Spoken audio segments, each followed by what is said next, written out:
ফের ত্রিপুরা উত্তপ্ত। কংগ্রেস নেতা রাহুল গান্ধী ও প্রিয়ঙ্কা গান্ধীকে বারবার করে হেনস্থা করছে বিজেপি সরকার। তার বিরুদ্ধে গর্জে উঠে আগরতলায় প্রতিবাদে সামিল হয়েছে ইডি অফিস দপ্তরে কংগ্রেস নেতা সুদীপ রায় বর্মন সহ একাধিক নেতৃত্বগণ। সেই ফুটেজ সরজমিনে সবুজবঙ্গ নিউজ তুলে ধরেছি, দেখুন।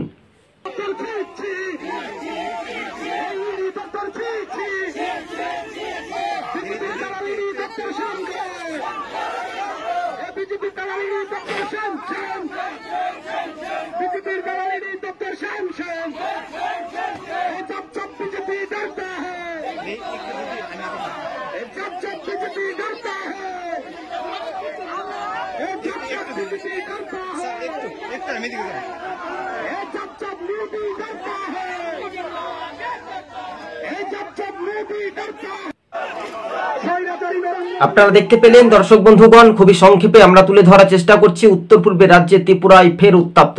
আজকে ছিল এই পর্যন্ত প্রতিবেদন। আমাদের চ্যানেলের নতুন দর্শক হলে